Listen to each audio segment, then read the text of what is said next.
আওয়ামী লীগের আমলে স্বাভাবিক জীবনযাপন করার সুযোগ ছিল না, পালায়ে থাকতে হতো। পুলিশের অত্যাচারে ঘর ছাড়া, পরিবার ছাড়া হতে হয়েছে। তাই যাদের রক্তের বিনিময়ে অন্তত কিছুটা স্বস্তি আমরা পেয়েছি, তাদের সেই রক্তের দাম কি আমরা দিতে শিখিনি এখনো? কেন এই সরকার তাদের ব্যবস্থা করছে না? আমি বলতে চাই, আর যেন একদিনও আজকের আহত যারা আছেন তাদেরকে যাদের রাস্তায় আর না নামতে হয়। আপনাদের বেতনটা কি আপনারা প্রতি মাসে নেন? সরকারের জন্য যারা আজকে চাকরি করে তারা কষ্টে থাকবে, এর জন্য তাদের ভাতা বাড়াইছেন। আজকে তারা যাতে কষ্ট না থাকে জনগণের উপর ট্যাক্স বসাইছেন, কিন্তু আজকে এদের চিকিৎসার খরচ আপনারা দিতে পারেন না। এদের পরিবার পরিজনের ভরণ পোষণের খরচ আপনারা দিতে পারেন না। তাই বলতে চাই, কি করতেছেন আপনারা? হিসাব তো দিতে হবে। হিসাবের বাইরে কিন্তু কেউ নাই।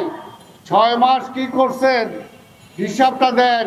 খালি এই করব, ওই করব, এই সময় হবে না, এত সময় দরকার। যে সময় পার করলেন এই সময় কি করছেন, কি করলেন আপনারা?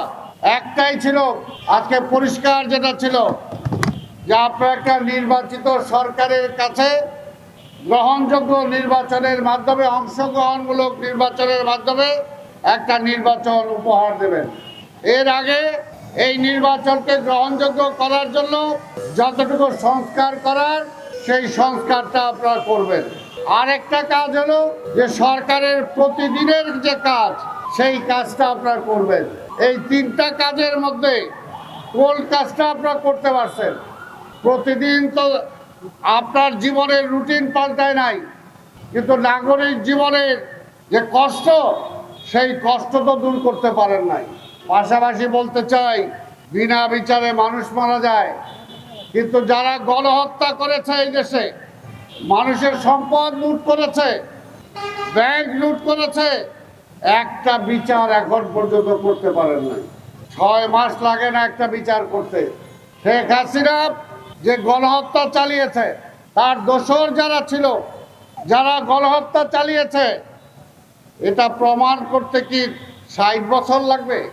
প্রমাণ তো দূরের কথা, এখন পর্যন্ত সেই কোর্টের মামলাই আপনারা পরিষ্কারভাবে শুরু করতে পারেন নাই।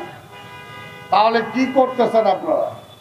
পাশাপাশি আজকে সেই হাসিনার দোসররা আবার বাংলাদেশের ক্ষমতায় ফিরে আসার স্বপ্ন দেখছে।